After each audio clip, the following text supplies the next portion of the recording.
Hey guys, welcome to Split.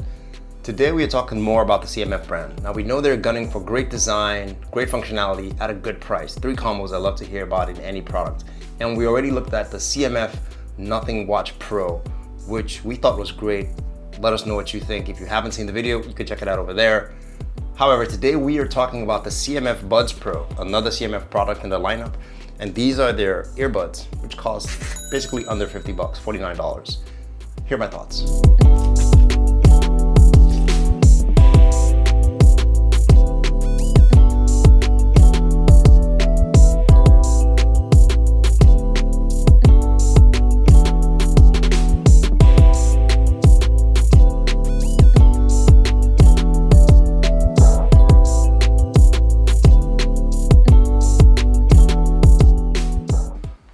So I don't know if I've said before, CMF stands for color, material, finish. Now this is standard lingo when you're doing product design or when you're producing material. Those are the sequences you go through. And if you look at that, they have paid extra attention to it, and this looks great on the outside. It looks like a nice hockey puck or something you would find in a makeup store with an elegant finish. Has a nice reflective hinge at the back, with a LED light in front indicator to show when it's charging or the battery status, and it's just neatly designed. USB-C port at the back, very neat, chiseled, no rough edges. It looks great, a little bulky, but it looks great. But they are headphones, right?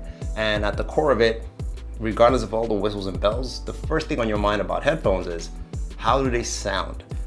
And without being too overly technical, they're not bad. They are not bad at all. Let me tell you a little bit more about what I mean. So what I did was I put them up against buds I'm used to listening to. My Ear 2s from Nothing, of course, makes sense. My Samsung Buds 2 Pro and my Pixel Buds Pro.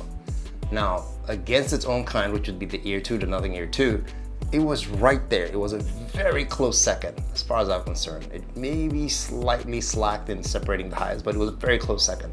Even the bass feedback is pretty solid on these. In comparison to my Pixel Buds Pro, the Pixel Buds was better in terms of clarity, and this almost matched it pound for pound for bass, a little lower. But when it came to total volume, this was louder. In terms of total actual volume, this is louder than my Pixel Buds Pro.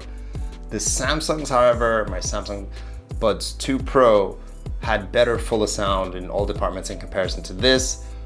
But still, this wasn't that far behind. And when you think about that, you are getting this for 50 bucks or less, swimming in between those top tier, earbuds that cost about 3 times to 4 times. That's about 150 to 200 bucks. Compared to this, I think that's a pretty good benchmark in terms of performance and bargain. What else did I notice? So we've talked about sound, right? This thing also carries some feature. It does have a transparency mode. It does have active noise cancellation, ANC, and you can turn them off. And active noise cancellation has high, medium, low, just like in the Ear 2 and other high quality earbuds we've come to know. However, when I toggle between ANC and transparency mode, and quite frankly, even turning them off completely, there's very little difference to my hearing, at least on my buds. It just feels like there's very little changes at all. But the seal is so good, it feels like the ANC is on by default. Maybe I just have a really good seal in these because they're in ear. But I can't tell, normally when you just switch on my Pixel Buds, when I switch to transparency mode, I can hear the world, I can hear the next street as far as I'm concerned. But for these, barely makes a difference. I put my ear in front of a fan and I swapped them out. Barely made a difference. The seal was the seal. I'm not saying that's entirely a bad thing, but in terms of telling when it's on or off isn't entirely clear. I don't know, it might be an update or software thing, but at least that's what happens with this pair I have. What else do you get for 50 bucks? This thing has low latency controls in the Nothing X app, which you use for your Ear 2. That also works here. So if you were gaming, you want to use this for gaming, you can drop the latency on these so that the sound comes closer to reality. It does have in-ear detection, so it can tell when you take them out, pause and play. It even has, EQ adjustments. Just like in Ear 2, you can adjust your EQ for bass, for highs, to your preferred setting, because music is subjective. We all like to listen differently, which is nice for a $50, earbud. However, when it comes to controls, it's one of those earbuds that I always complain about, where they limit what you can do Like for instance, there is no single tap to pause and play, which is like my go-to function. You either have to double tap or triple tap to determine if you're playing, or triple tap to skip forward or backward. And you can determine which double tap or triple tap is on the left or right ear. So if you mix up your controls, that's a learning curve you need to worry about. But that's one way they try to give you all your controls. And then there's hold to maybe turn on or off ANC. I would just ignore that completely, in my opinion, because I just leave it on by default. It doesn't just really show a difference for me in what I've used to date. So again, limitations in controls, especially for that single tap, pause and play, which I really like. So I made a couple of phone calls with these. My quality is not bad, pretty good. No one complained. I asked them if they could hear me clearly. They said yes. But all in all, decent microphone. Again, keep the price point in mind for the performance you're getting here, which is pretty impressive in my opinion. In terms of battery life, I full charge these from zero in about an hour and a half, sometimes an hour, 20 minutes or so to get a full charge. And I could run it for 11 hours with the ANC off and 6.5 hours with ANC on. I have gotten about 5.5 hours with the ANC on. That's pretty decent performance. Now, if you add in the case, you're getting about 32 hours of playback with ANC off and 22 with ANC on.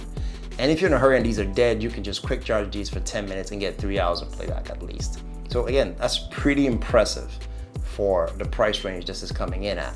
Okay, so I may have touched on them already. So some of the things you don't get for 50 bucks, for example, there is no wireless charging on this thing.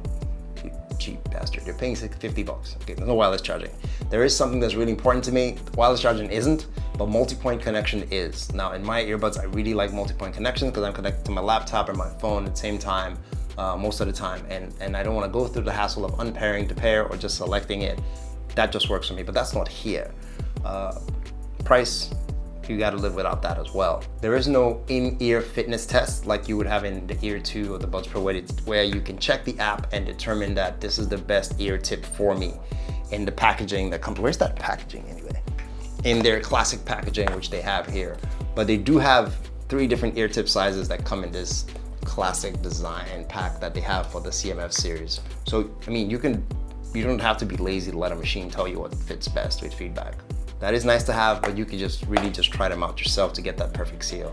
The ones that were pre-fitted on here, which were the mediums, were perfect for me. Like I said, it just almost blocks out everything, which works for me. But again, 50 bucks, I can forgive a lot of these things and just move on. And it looks nice. People see this, my wife wants to steal this stuff and she's not even into earbuds just to have it around her. In conclusion, this is an easy recommend for anybody that just wants to buy decent earbuds that work without breaking the bank. And these do. I recommend them easily, very easily. For 50 bucks, you're getting ANC, you're getting good microphone quality, you're getting transparency mode, sort of. You are getting good fit and a companion app that helps you adjust your EQ to your preferred sound. That's plenty, and it looks great, all right? And you know, we're very emotional beings. It's really about the brand first in most cases, before we even talk about function. But in this case, it does deliver on function. And that's my time for the CMF Buds Pro.